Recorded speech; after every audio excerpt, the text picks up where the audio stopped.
Troisième table ronde, intégration à un groupe industriel.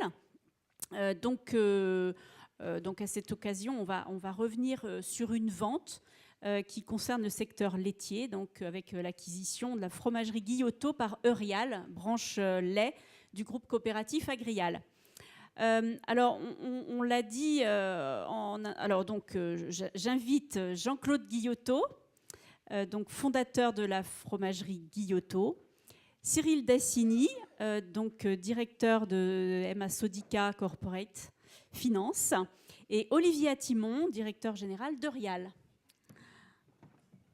Installez-vous, Monsieur Guillotot peut-être au milieu. Ah bien. Voilà. Merci, messieurs. Donc on l'a dit en introduction, les PME sont agiles, elles sont innovantes, elles développent des marques. Donc tout ça, ça peut intéresser des groupes agroalimentaires plus grands qui peuvent se développer sur des nouveaux marchés. Et c'est l'histoire un peu qu'on va vous raconter. Alors, donc je vous remercie. Je remercie particulièrement Monsieur Guillotot d'être venu de votre région près de Lyon, et d'avoir accepté d'intervenir à notre colloque. Alors, Jean-Claude Guillotot, donc vous êtes le fondateur de la fromagerie Guillotot. Alors, rapidement, parce que c'est une longue histoire, mais comment est née votre entreprise ? Elle est née d'une idée que j'avais. Oui.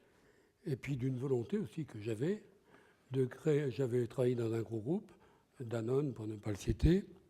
On vous entend bien, il n'y a pas de problème. Et je trouvais que dans ce gros groupe, qui était intéressant, les choses, du point de vue social, ne se passaient pas très bien.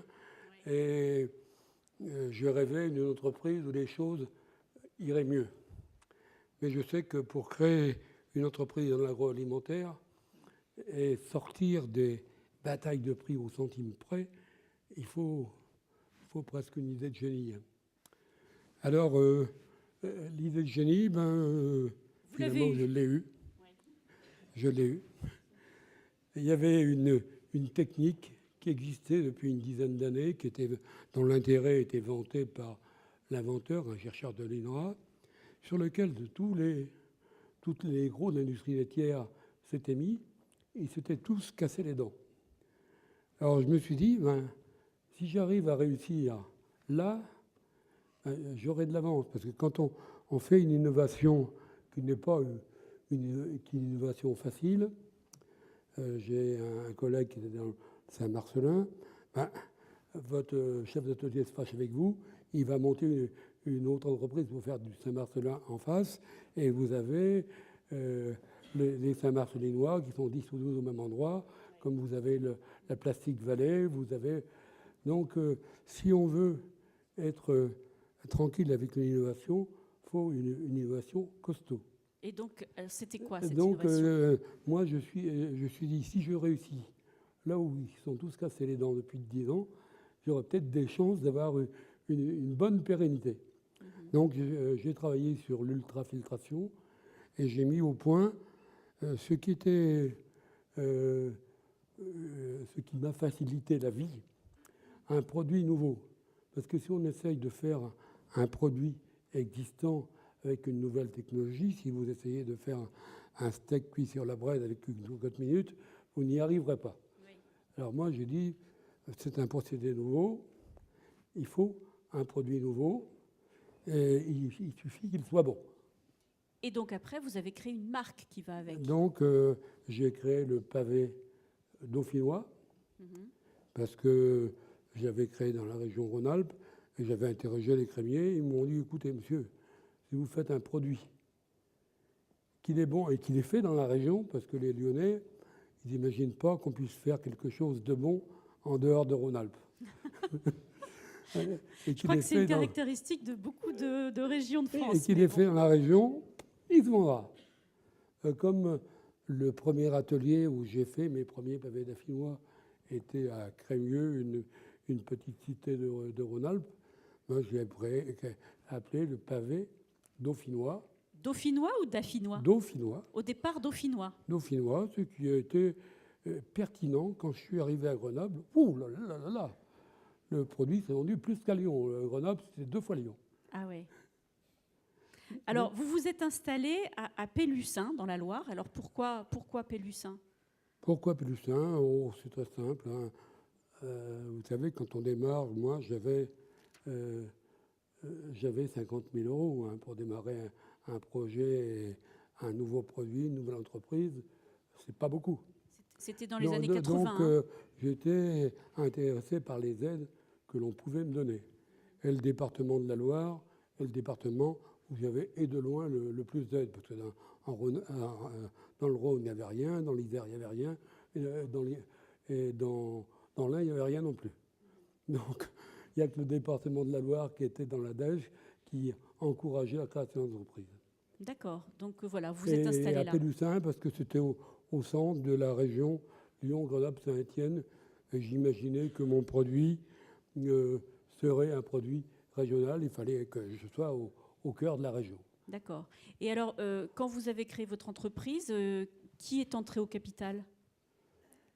Vous avez eu Au départ, avec moi, mais rapidement, le projet, et quand on est arrivé à Pélussin, il y avait deux banques qui étaient rentrées au capital. D'accord. Le Crédit Agricole, par sa filiale IDIA, Mhm. et la BNP. D'accord. OK. Et qui sont rentrés à des conditions intéressantes qui m'ont permis de démarrer correctement. OK. Et un peu plus tard, il y a eu un industriel. Plus tard, oui, Oui. beaucoup plus tard. Beaucoup plus tard, d'accord.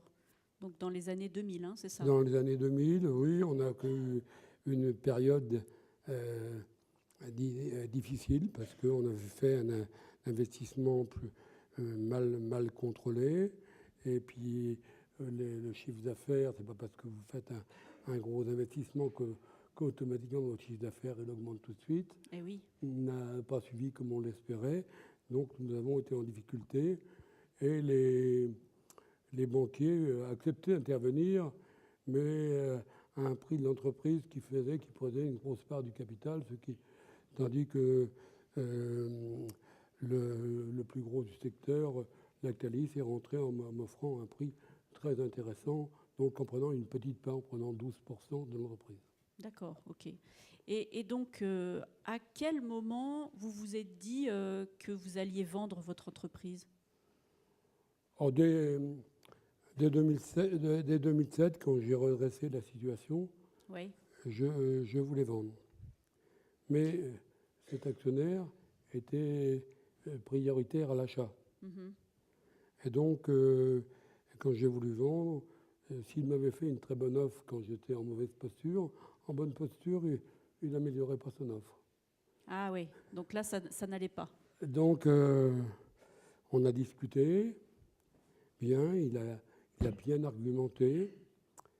Et pour finir, je lui ai dit, écoutez, ben, vous me faites une très bonne offre. Après raison, je trouve que vous me faites une très bonne offre.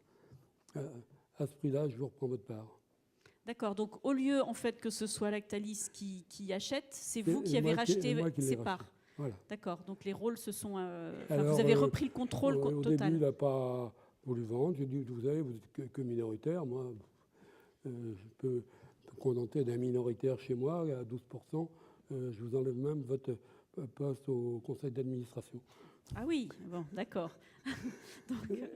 Et 7-8 mois après, il m'a dit, bon, ben, ça va, je vends. Ok, donc voilà, vous reprenez le contrôle total.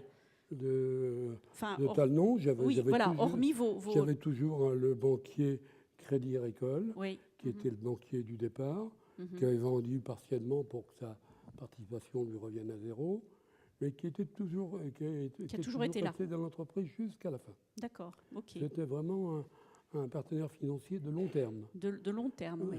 Ça fait 30 ans. Hein. Oui. Toute votre carrière. Et pourquoi donc voilà, ça s'est pas vendu. Et à quel moment vous avez été à nouveau vendeur? Ça a été seulement en 2015. Entre-temps, Dans les années 2010, l'entreprise avait eu des revers des revers de fortune, on peut dire, Oui. qui fait que les résultats étaient devenus moins bons et l'entreprise avait perdu pas mal de valeur. J'ai vu pourquoi l'entreprise ne marchait plus, donc je dis, on corrige. Hein. Oui. Mhm. On a corrigé et il a fallu quand même 5 ans pour bien remonter la pente. Entre 2011 et 2015, on a fait une progression de 70%. Ah oui. Et bien sûr, le bénéfice est réapparu. Donc en 2015, j'aurais pu vendre, les résultats étaient bons, mais c'était la première année où c'était bon. Mhm. Je dis, mais la chaire va dire, oui, vous avez un bon résultat, mais c'est un coup de peau, c'est la première fois. Bah oui, bien sûr. Oui, Alors, ça pouvait être, ça pouvait être 2016, très comme ça on verra court que terme. 2016 est meilleur que 2015. Et puis, si en 2016 on ne trouve pas, on dit, écoutez, on n'est pas pressé puisque ça va bien, Mhm. on attendra plus tard. Alors, c'est à ce moment-là que vous intervenez, Cyril Dassigny. Donc, quel est votre rôle dans tout ça? Alors, moi, je travaille chez Sodica et donc je suis conseil en fusion-acquisition.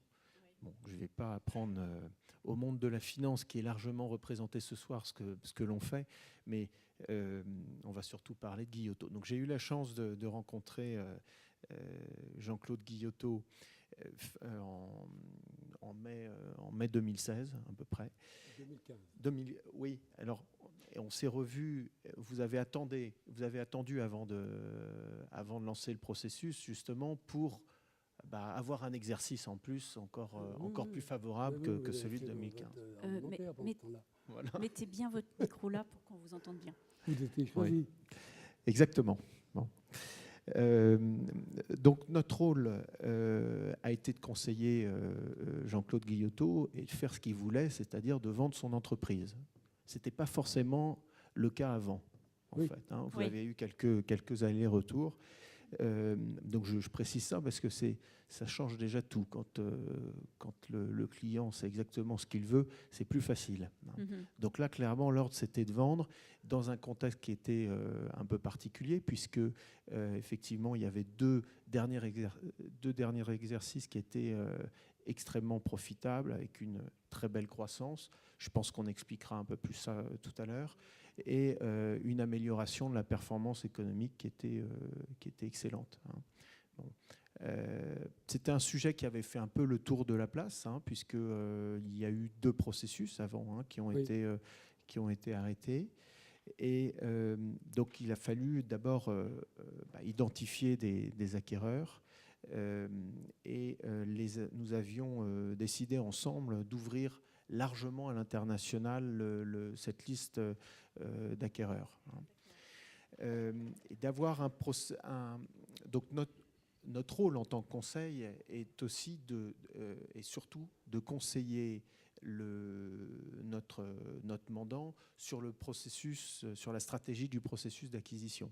Donc, c'est-à-dire l'ouverture à l'international. Est-ce que on discute quelle est l'intensité concurrentielle qu'on met dans le processus?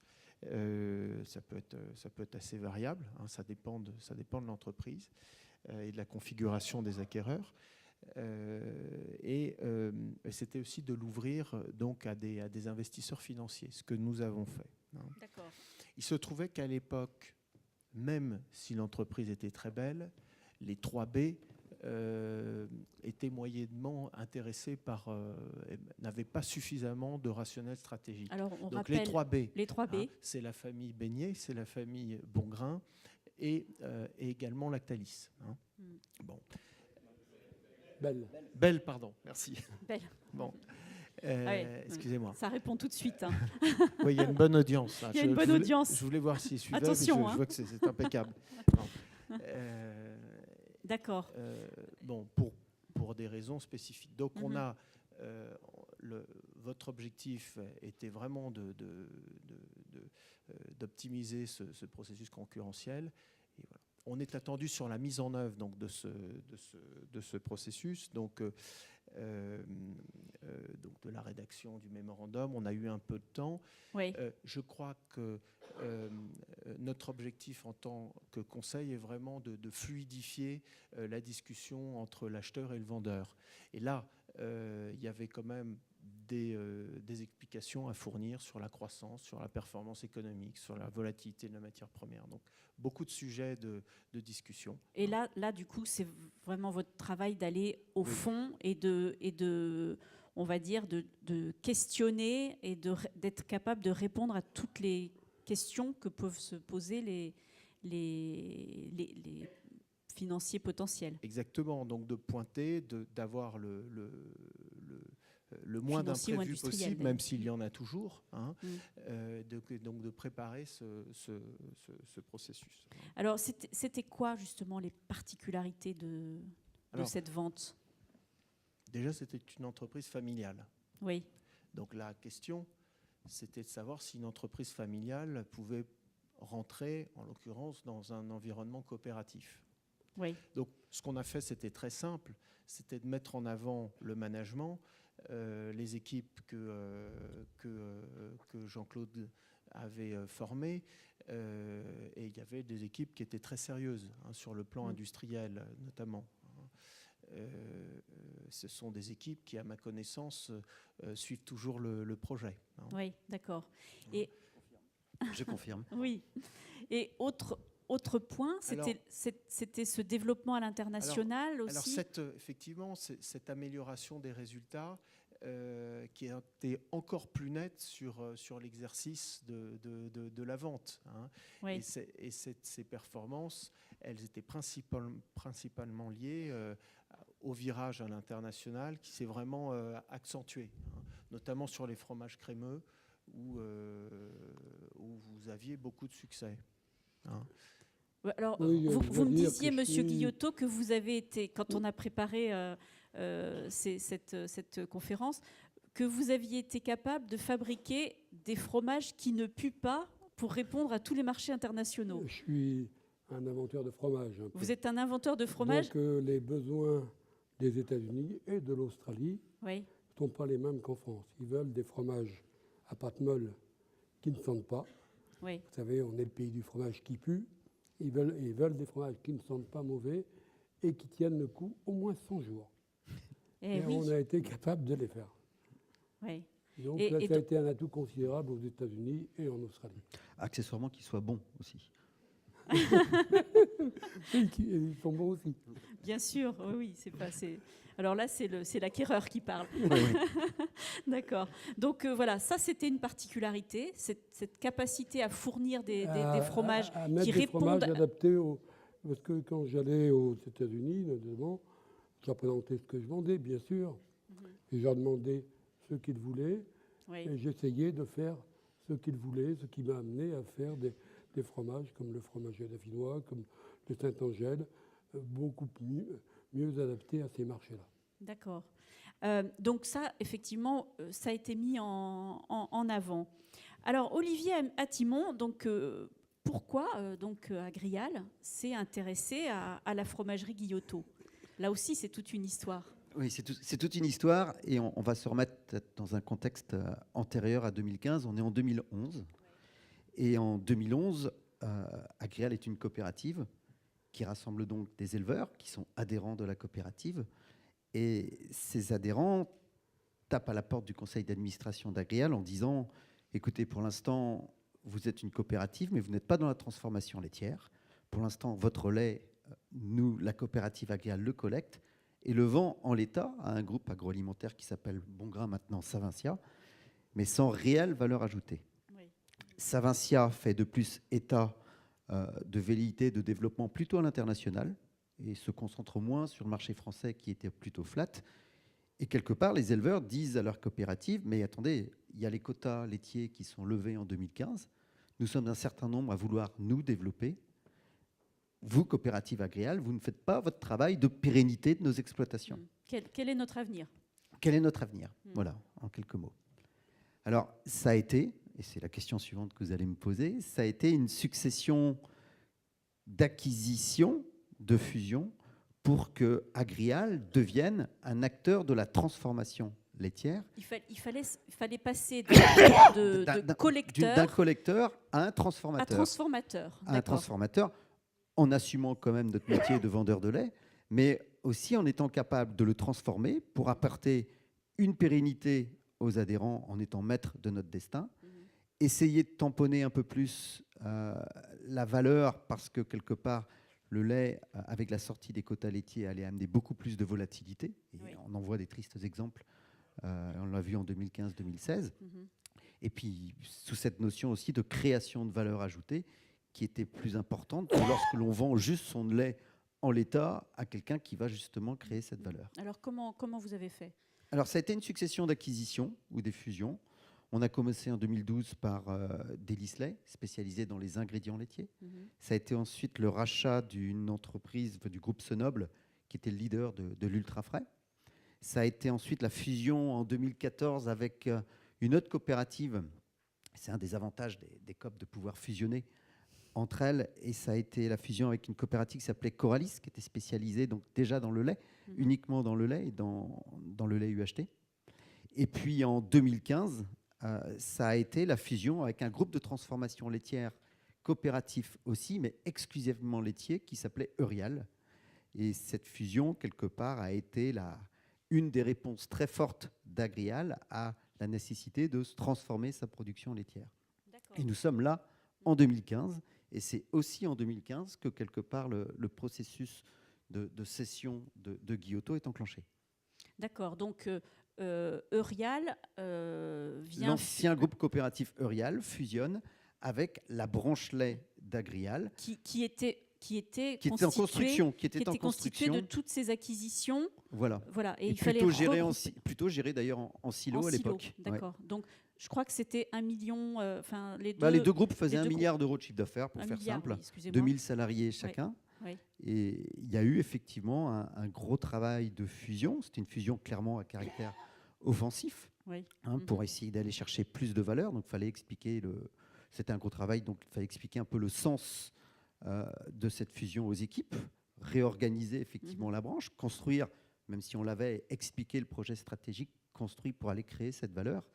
Et Guillotot, j'y reviens, est la concrétisation, quelque part, une des concrétisations de cette création de valeur que le groupe coopératif, que Agrial souhaitait mettre en marche. Donc voilà, ce groupe en construction, en fait, il fallait l'incarner aussi par des marques. Le projet stratégique de Rial, branche lait d'Agrial, était clairement était passé d'un stade de flux poussé par la production laitière à un flux tiré par les marchés. Oui. Un flux tiré par les marchés, et donc clairement la recherche plus de valeur que de volume. Et ça passe effectivement par 4 axes majeurs. Marque, parce que plus robuste. Internationalisation, parce que clairement certains marchés sont beaucoup plus porteurs qu'en France, ou du moins valorisent mieux qu'en France. Innovation, se différencier, et on reviendra sur Guillotot tout à l'heure. Et puis, quand vous travaillez une filière, vous devez être aussi un acteur très présent dans les coproduits du fromage, donc un travail très important sur les ingrédients laitiers créateurs de valeur ajoutée. Donc ça, c'était les 4 axes de notre projet stratégique qu'il fallait expliquer et qu'il fallait aussi quelque part concrétiser. Très bien. Alors, pour vous, Cyril Dassigny, donc, vous avez mis en place un processus. En gros, comment vous jugez un bon acquéreur? Un bon acquéreur, c'est Agrial Eurial, dans le cas présent. Oui, d'accord. C'est-à-dire qu'il cochait à toutes les cases? Simplement, Olivier a expliqué justement tout l'intérêt stratégique, le rationnel stratégique.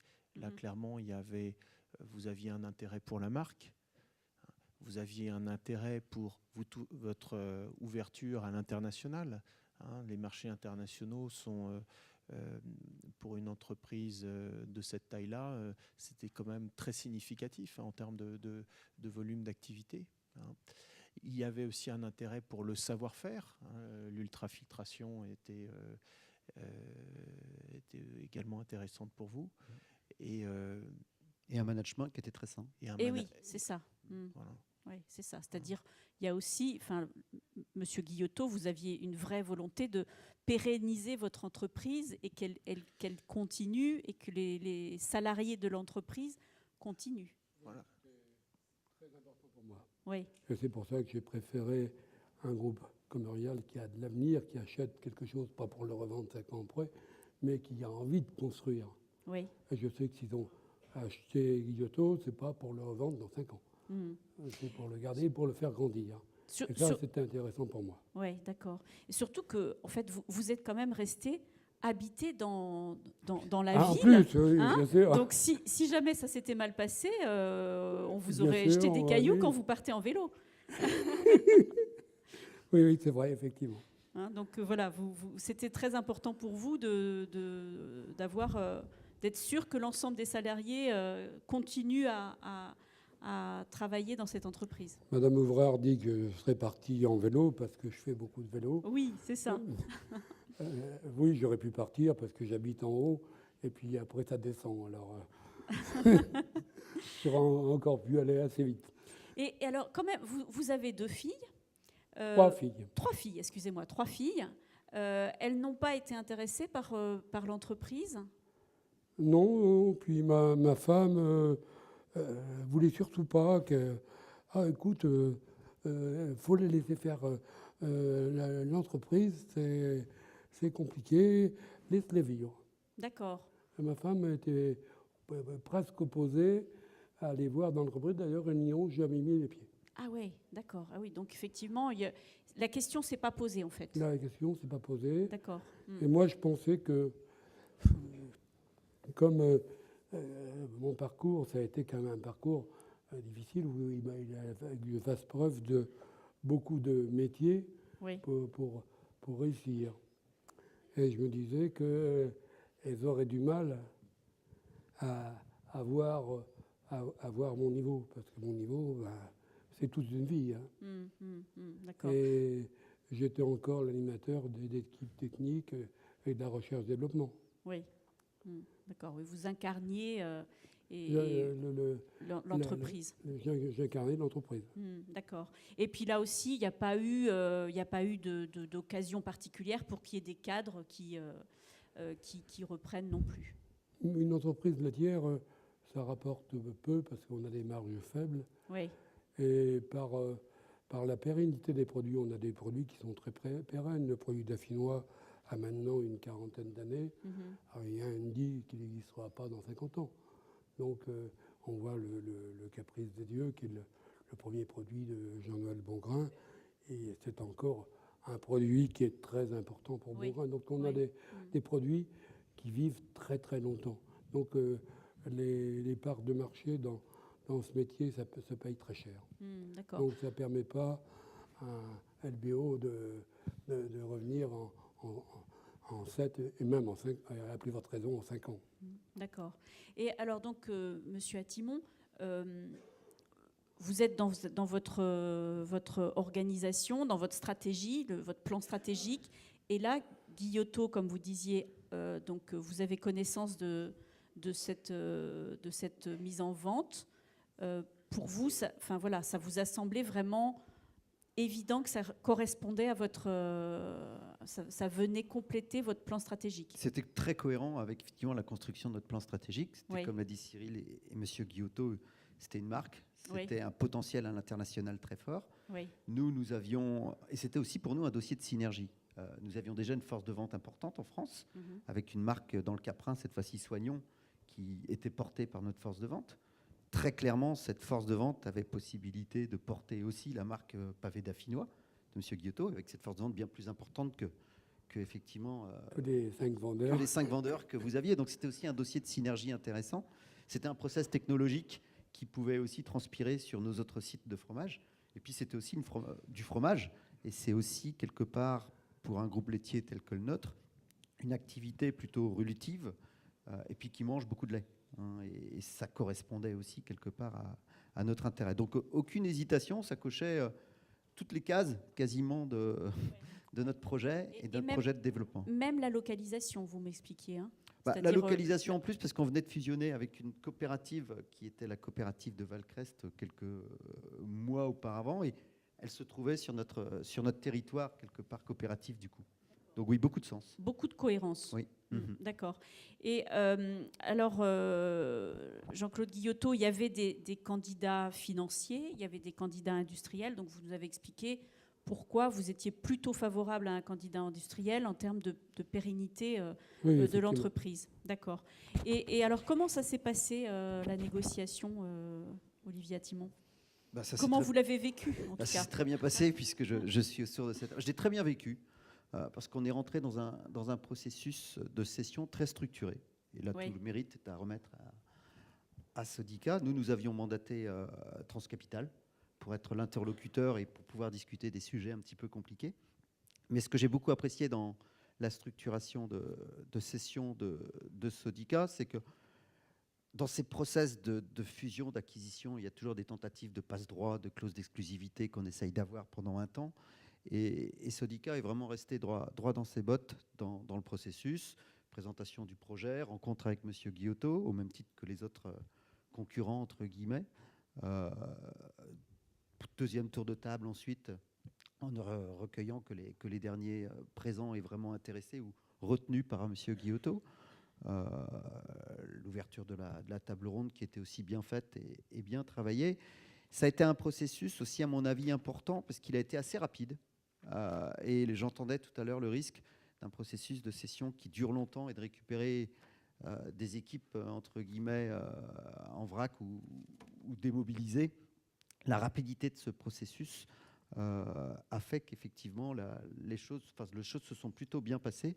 Et on en reparlera tout à l'heure, mais le processus d'intégration a été aussi ensuite plutôt réussi. D'accord. Donc ça, vraiment, c'est quelque chose d'important, c'est d'emmener les candidats dans un entonnoir, si on peut dire, avec un processus bien cadré.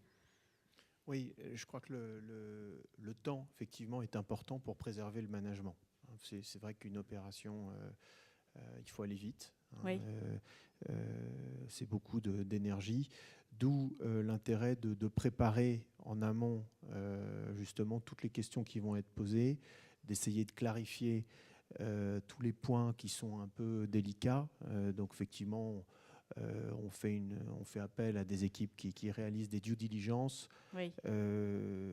Qui vont bien regarder tous les aspects du PNL, du business plan éventuellement, donc toutes les problématiques. Voilà.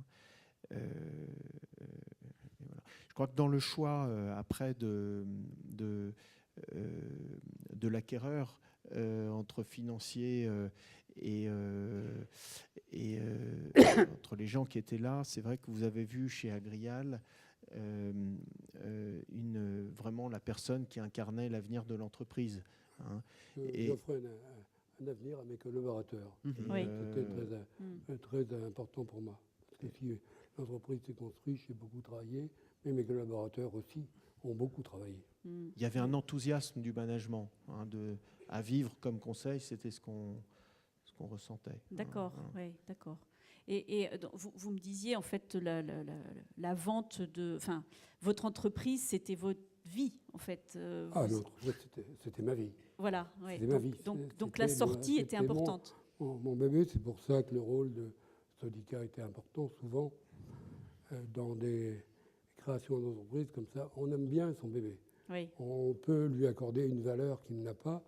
Et le rôle de Cyril, ça doit être de remettre les... Mais j'avais quand même pas des idées complètement farfelues sur... Pas tellement. C'était important le rôle de Cyril qu'on a choisi quand même. C'est un processus qui a duré 15 mois parce que on l'a vu, il a fallu choisir notre agent. Oui. C'était ce qu'on a fait avec Cyril au mois de mai. Après, il a profité des vacances pour construire ses dossiers et on était retardé pour prévoir les résultats de 2015 parce que en juillet, on ne les connaît pas.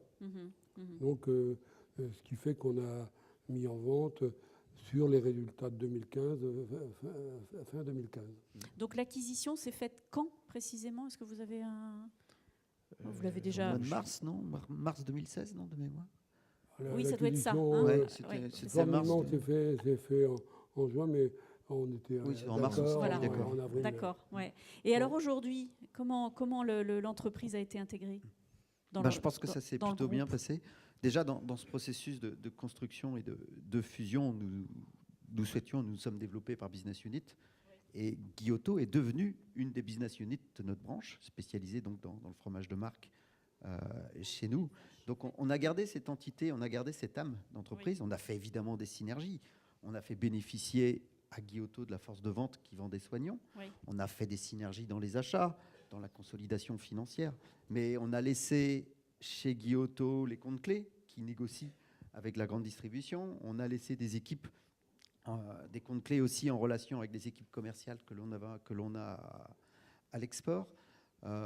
Les équipes industrielles sont aussi toutes là. Donc toutes les synergies qui ne cassaient pas l'ADN de Guillotto, on voulait surtout éviter de diluer cette entreprise dans notre groupe et de perdre ce qui avait de plus précieux quelque part, c'est effectivement les hommes.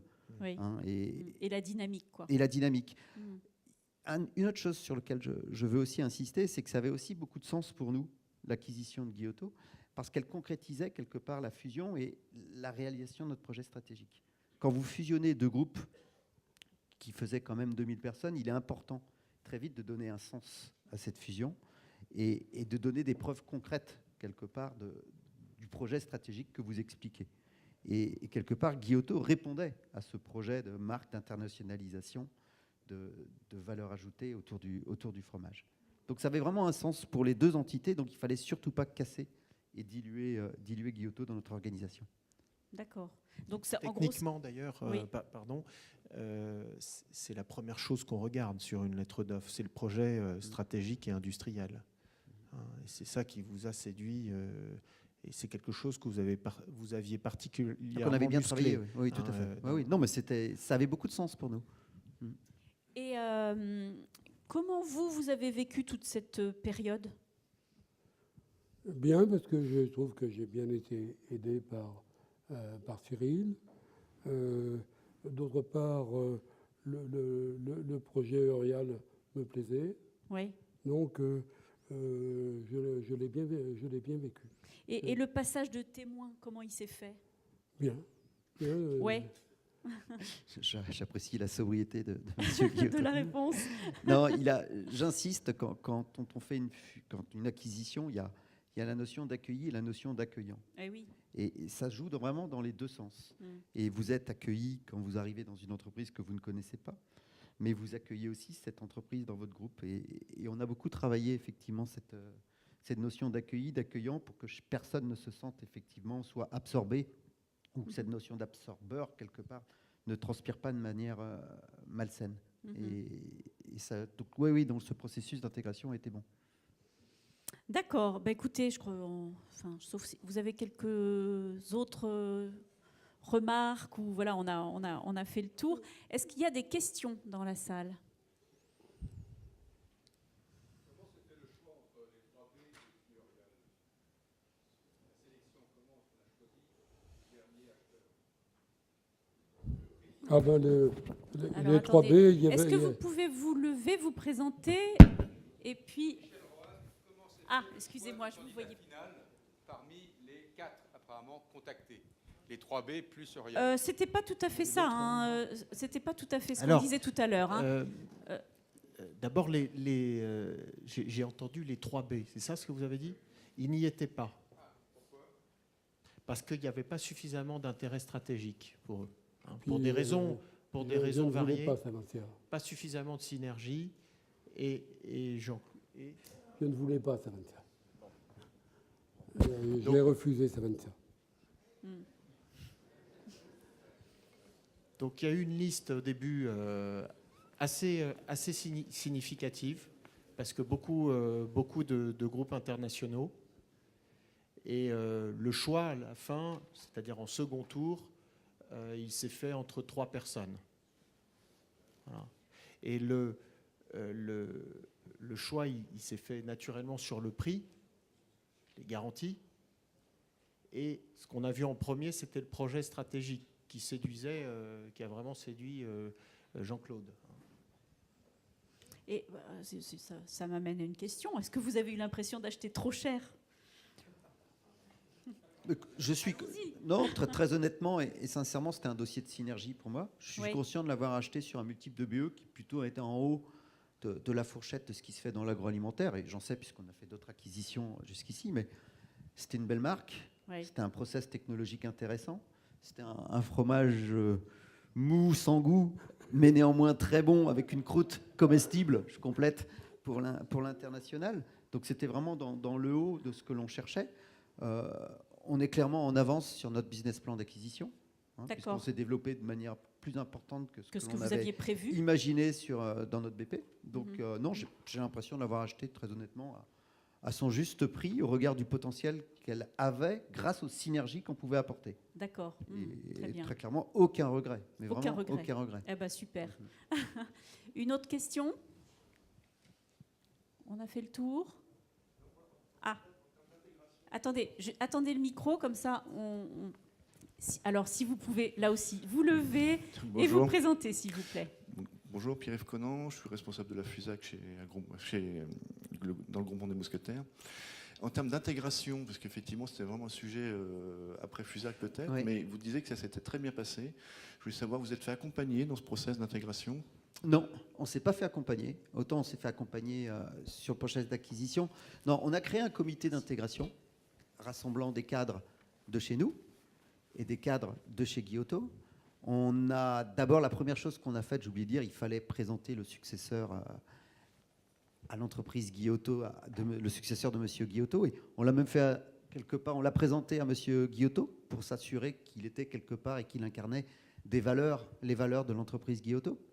Donc ça, c'était la première étape, effectivement, s'assurer que le DG qu'on avait sélectionné pour remplacer Monsieur Guillotot était dans le move, était dans les valeurs de Guillotot. Rien de plus simple que de demander à Monsieur Guillotot de le questionner un petit peu, de le sentir pour voir. Donc ça, c'était le premier élément. Le deuxième élément important, Monsieur Guillotot, et c'est événementiel, c'est potentiellement anecdotique, mais je crois que c'était très important, a fait une soirée d'adieu avec ses équipes dans son entreprise. Une très belle soirée, très réussie. Une soirée sur laquelle il nous a accordé un espace-temps pour pouvoir aussi présenter ce qui était Agrial, ce qui était Eurial, la branche lait d'Agrial, et quel projet on avait pour l'entreprise. Et la possibilité de l'expliquer aux côtés de M. Guillotot dans un contexte plutôt familial, festif, puisque c'était la soirée quelque part d'adieu de M. Guillotot, a aussi contribué. Et puis ensuite, le comité d'intégration a fait son jeu. On a promu le DAF de M. Guillotot, qui était très bon en tant que DG adjoint. Donc c'était aussi quelque part la concrétisation de la reconnaissance du potentiel du management quelque part de l'entreprise. Donc c'est cet ensemble de choses. Et puis un comité d'intégration tous les mois au début, puis tous les 3 mois, puis ensuite tous les 6 mois, pour bien veiller à ce que d'un point de vue social, d'un point de vue industriel, d'un point de vue commercial, toutes les synergies se mettent en place sans casser cette dynamique Guillotot qu'on voulait sublimer quelque part avec des synergies. Très bien. Est-ce qu'il y a une autre question? Peut-être la dernière? Eh ben non. Donc on va s'arrêter là. Ben écoutez, merci beaucoup à tous les 3.